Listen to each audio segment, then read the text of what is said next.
Hey, this is Gabriel. Today I'm going to take you through a little bit of a process of noticing that I had a cut in my tire and then changing the tire and explain why I rode it a little bit longer than I might normally have versus if I had found it in the front.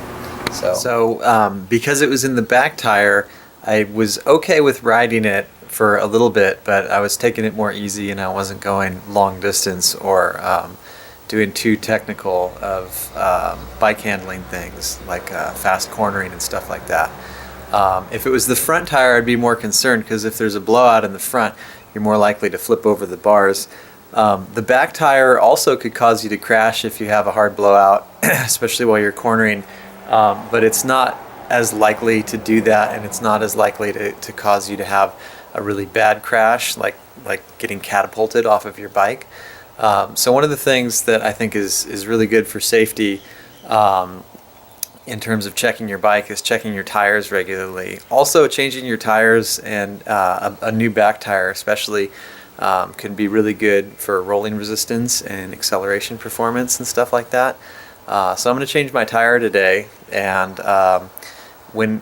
stuff like this is kind of a pain in the ass for me. I'm not super keen on working on my bike, but I know a few tricks to make it a little bit better, and I know that once it's on, I'll feel really good both mentally and the actual physical feeling of a new tire and good rolling resistance makes me motivated to ride. So I'm going to do this and then get out for a little bit of a spin.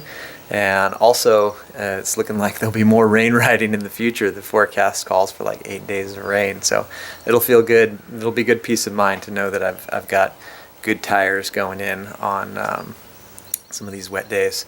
So anyway, I'll show you a few more clips and let you know how the outcome is. All right. Well, that went beautifully well. It was a lot easier than the last new tire I put on, and I was expecting to give you the tip. Or show you the tip of the last thing I did when I couldn't get my new tire on, when it was a little tight. So sometimes tires go on easy, sometimes they go on really hard, sometimes something in between. But if you ever are having a really hard time getting a tire on, like if the last part is stuck on the rim, you can't quite push it over, like I've got it pushed over here now. What you can do is put a little bit of oil on the bead of the tire, this part, and on the rim, and because some of the times it's the tightness of the tire, but sometimes it's just a matter of friction. Also, if you're pushing the previous part before the part that won't go on over, then it's just leading it all over to get pushed on.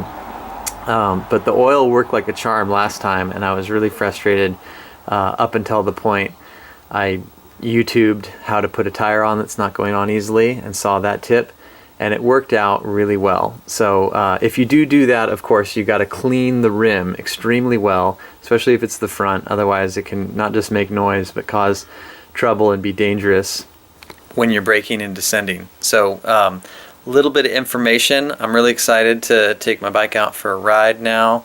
I've got a smoothie to get me fueled. This is blueberries, mango, a fresh orange off of my tree, and 2 bananas. So I'll get some liquid and some nutrients and energy from that. I'm drinking it in a wine glass because I'm quite classy, but I've got dirty hands because I'm also a little bit of a dirtball as well. So anyway, thanks for checking in. I'll do some more ride reports soon. In the meantime, enjoy the sunshine while it lasts, and if you go out in the rain, have some good tires and some good rain gear so you can stay safe and warm. Take care, guys. See you soon.